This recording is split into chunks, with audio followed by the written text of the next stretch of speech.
What's up, fat synth dudes and fat synth dudettes? Welcome to another attempt at being educational. Today, what I want to do is I want to take the Make Noise Rene 2 and try to demystify it a little bit. What I mean by that is you guys might have a different comprehension than I do, but when I look at the Make Noise Rene, I find this kind of intimidating all on its own.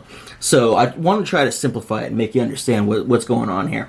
Alright, so the Rene is, this is actually easier to understand in the version 1. I didn't know that until I'd already gotten the version 2, but that's okay. So Rene is what's called a Cartesian sequencer. What that means is there's two axes, the x-axis and the y-axis. If I switch over to Cartesian mode over here, you can see what's going on over here. It's just flying all over the freaking place. We play with knobs. I like playing with knobs. Alright, so that's what Cartesian means, is that the x clock controls the horizontal axis, and the y clock controls the vertical axis. So, right now I've got a Doper A143-3 quad LFO controlling it. Now, just to simplify things a little bit, let me go ahead and take off the y-axis. Alright, so you see what's happening here is without the y-axis, just focusing between four notes of the sequence. If we go back to X mode, now where the Rene version 2 is different from the original, is that the X and Y didn't have their own sequencer. On Rene version 2, it does have its own sequencer. So you can see that with the X clock going in, we're just going through in a nice typical sequence. Now, let me go ahead and take the sound here and send it to the X gate and to the X gate and the XCV. What I've currently got going on here is the CV is going to the EMW alias DVCO, and the gate is going to the Bastel skis. The DVCO goes through the skis to create a pattern. Alright, so here's what we've got going on here. Let me figure out how to do this. Let me send the audio to the skis. Now if I go ahead and mess with this,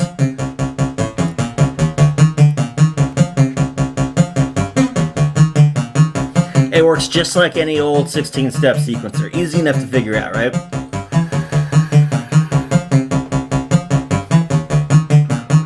Now, what makes Rene kind of unique is there is no reset input, which is kind of an annoyance if you're used to having a reset, but without, if you're not familiar with sequencers, that's not bad. Their intention is Make Noise wanted this to be constantly running, and you just start dropping stuff in and out of the sequence. So if we take the axis here, this little selector here, you might not be able to see it very well there, but it's lit blue. On the left is the left arrow, on the right is the right arrow. And what this does is it scrolls between the different functions of these pads over here. Right now we're in axis mode, which means certain steps are getting skipped. If we go to gate mode, very similar. The CV is still going, but the gate's not going on all of them. Switch it over, we get glide mode.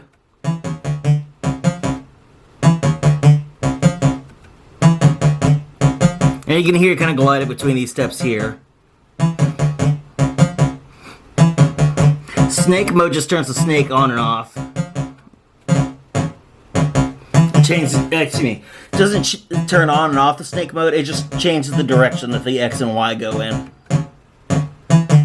Pretty cool, right? And then over here is the what Make Noise is lovingly called the fun mode.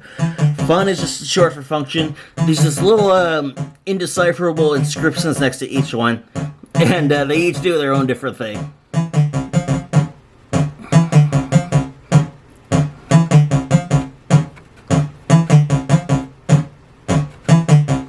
Alright, and the next up is the quantizer mode.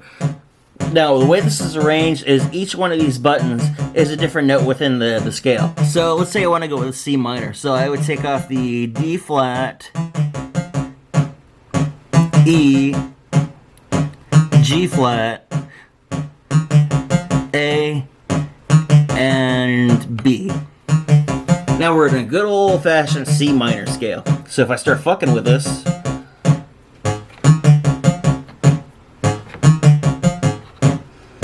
and just to make it a little easier to follow, I'm going to go back to the gate. Excuse me. Go back to the access mode and turn each one back on.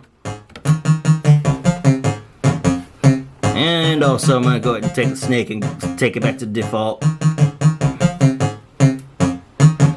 Alright, so the way Rene is set up, you're seeing the X mode, the Y mode, it's exactly the same. So Y and an X and a Y, well, you can go ahead and send gates to both of them, and then if I switch the CV out to the Y CV, and turn the clock back on for Y, why would I turn it back on? I don't know. Okay, Y goes to the other channel of LFO. It's doing good until then. So if I go over to the... You can see it's kind of doing its own thing over there. Let me change the gate mode to Y mode. As you can hear, the LFOs are running at slightly different speeds. And if I start screwing with this a bit, and I can switch over here to the same things. Let me go to quantizer mode. Also change this to a C minor.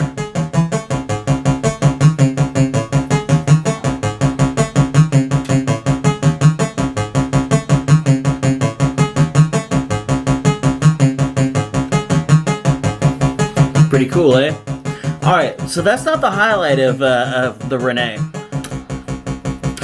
Let me just unplug this for a second so I can explain.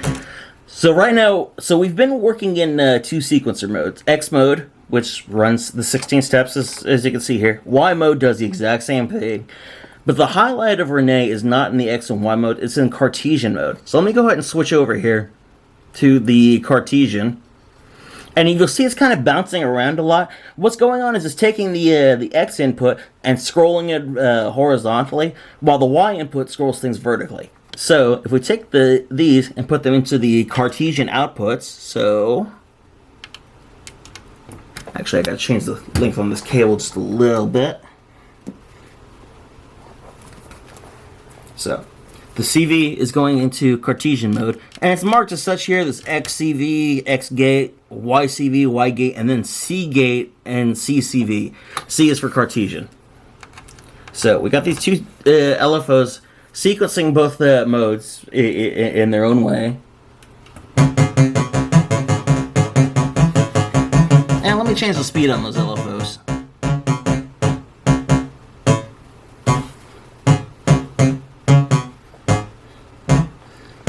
It creates kind of a funky kind of thing there. It's almost like a weird swing mode, right? Now if I take both of those LFOs and if I disconnect the X, you can see it's, disconnect the Y, you can see it's stuck on the same road here. So now if I take this and put it into the same sequencer LFO, you can see it's jumping around at the same rate of speed.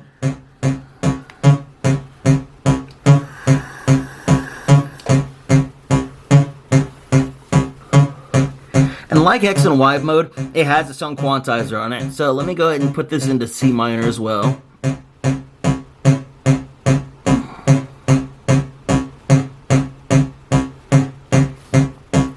And mess with the sequence a bit.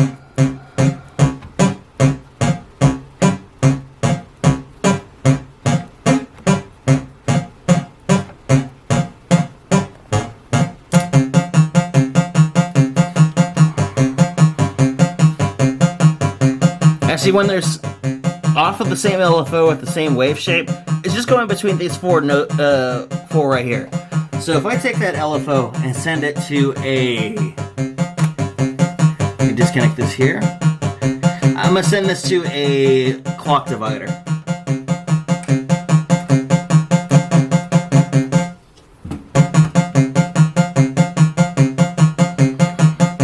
And you can see it's still stuck in the same column there.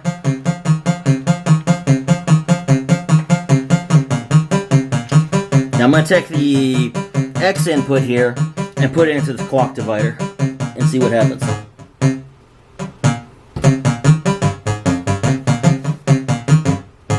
See, now it's switching up a bit.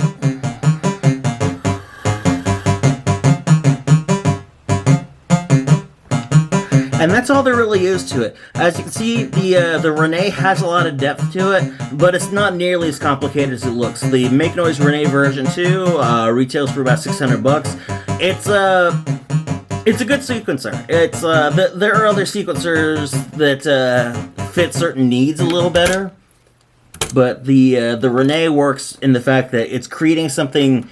It has its own unique approach to things, and the lack of a reset sounds like it would suck at first, but in practice, when you're actually making new sequences, it's great for inspiration. That's what I kind of think of the Rene as an inspiration machine. Anyway, I hope that helped. Thank you for tuning in, and subscribe to my channel, hit the like button, and I love you. I love every one of you. Love.